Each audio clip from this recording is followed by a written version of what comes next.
Hello, it's me Hiddenswagbear. I'm tired of Mix&Megapackers. We all are tired of them. Soulless players who sit in a mom's basement, think they're the best player in the little bubble they live in. So in this video, I wanna share my idea to keep the kids from mixpacking and megapacking and actually having to play the game. The idea might be full of flaws, but I wanna get out my frustration on what we guys are suffering.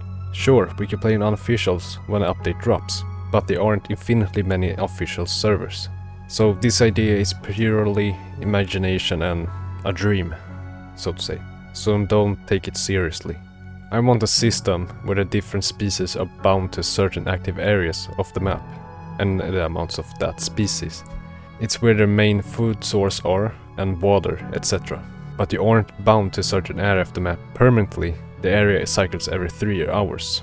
But every species have different areas when the cycle happens. So for example, the dinos have areas where there are rivers, lakes for them to live in. And if other species like Mysora, Tenos, Ceras, Elos and Trike share that area too at the same time, the land dinos who are in that active area are forced to drink at areas where there could be Deinosuchus lurking. So there is an active gameplay where you're gonna interact with other species rather than camping places, and there is an amount of dinos per species that can be that area to prevent overpacking. So let's say Ceratosaurus has an active area in South Plains and the maximum numbers of Ceras in that area is 5.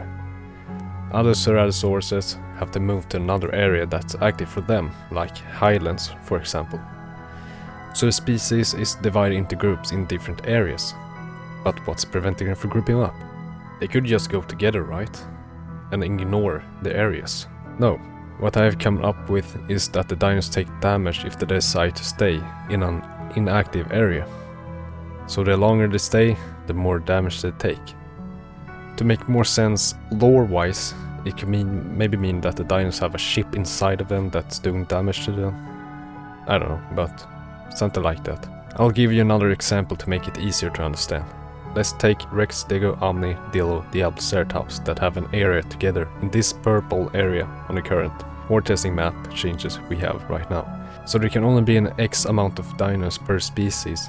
So we say only 2 Rexes in that area, only to keep it grounded and natural. Then a group of 5 Stegos, 10 Omnis, 6 Dillos, 5 Diablos that lives in that area for 3 hours before the active area switches. Then, when it's time for a switch, the area could have different species to make the interactors interesting and not boring. So the current purple area becomes inactive for those species. And let's say the Diablos have to move to the yellow area here in the Rival Delta and share it with 3 Dinos, 4 Mayas, 6 Tenos and 3 Allosaurus. Depending on the size of the active area, the dino amount is either lower or higher. So the species is different every time to keep it fun and challenging. And you have time to nest within 3 hours I think. But that's the idea I have, at least, to decrease the amount of Mix&Megapackers we have at the moment. Personally, I think the idea is pretty neat, considering it will push you into moving around, interacting with different species and face new challenges. Please comment if you have any suggestions. I'd love to hear y'all's thoughts on trying to fix the problem with Mega and Mixpackers. Thanks for watching my video. It was a short one, but yeah, thanks. And here you can enjoy some peak horde testing gameplay. I was a primal 85% Allosaurus. Yeah, and the Rexes ran up to me like it was nothing. But either way, thanks for watching. See you guys in the next one. Bye bye.